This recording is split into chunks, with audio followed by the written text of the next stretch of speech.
Welcome to another deer season in cold but beautiful Tennessee. We were lucky enough to be able to get out quite a few times in a new spot that we got set up. We're gonna have a couple more videos sooner or later coming up where we start working on and completing this sky cabin hunting blind, as we're calling it. So stay tuned to check those out in the future as we get time to work on that. But for today's video, we're gonna just kind of recap our 2025/2026 hunting season. We're out here at a nice ridge top. Got the tree stand set up. And we're looking for this guy. We got him on camera quite a few times throughout the year, although at this point in early November he did manage to break off several of his tines from fighting, but still a very nice looking deer. Hard to tell exact body size from the camera there, but he's looking pretty good. He was pretty active in this area. I don't know if we got him on any of the other cameras, but I know he was seen in kind of some of those other areas of the property. But he was out here a good bit even during the day, and we got some pretty decent photos of him. He hung around a good bit.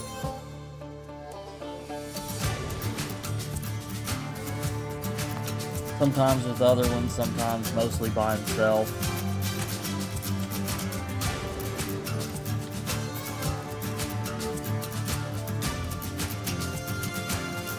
We got a few more of them here that we got of him.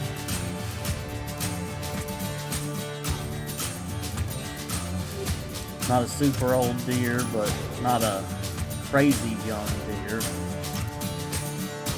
I'm not 100% sure if we really saw this dude last year a whole bunch.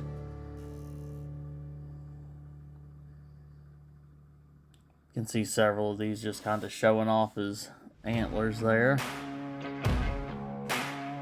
It's always interesting how different they can look from different angles.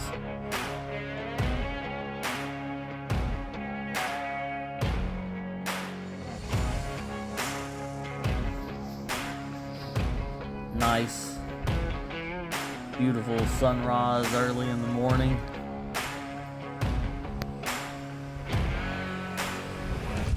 We got the start of our sky cabin there. Said make sure to check back later as we get some progress made on that. We'll try to do some pretty regular updates for that one.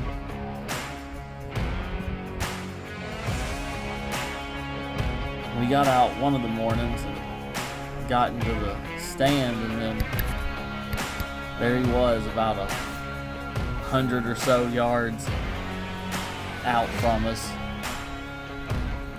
It's kind of surprising that he didn't get spooked whenever we walked in,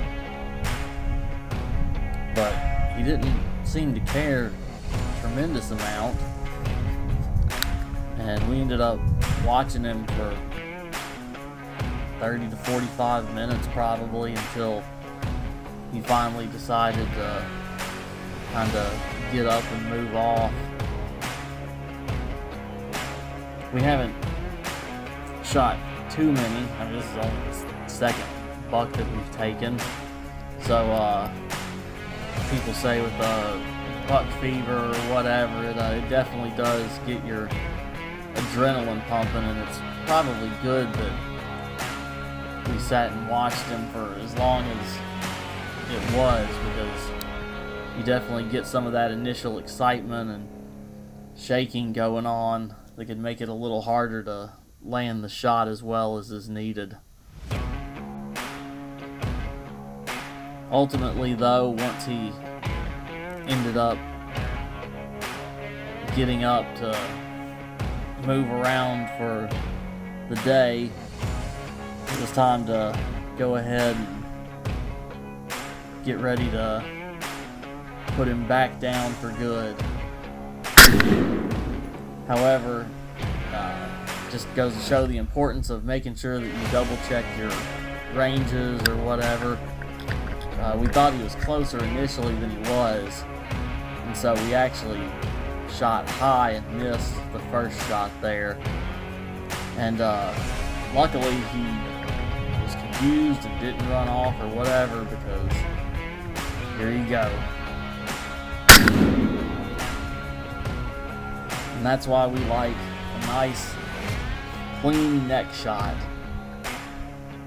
It pretty much just drops them where they stand. They're out quick, they don't suffer, and you don't waste that much meat either.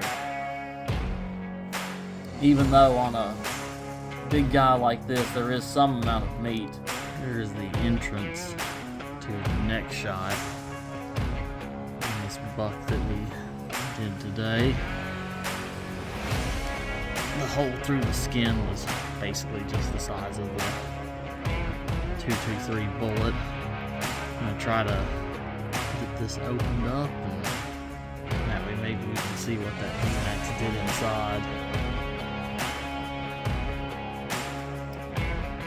It ended up being about a little less than a quarter of the neck, about that much of an area where it was kind of tore up inside. We got another good picture of him there in the truck. All said and done, he ended up weighing about, we estimate about 225 pounds live. And then here's a picture of the buck from the last video that we got last season, taxidermed and up on the wall. Thanks for checking out our video here today. Don't forget to like, subscribe, share it. Let us know what you want to see next time. We'll see you later.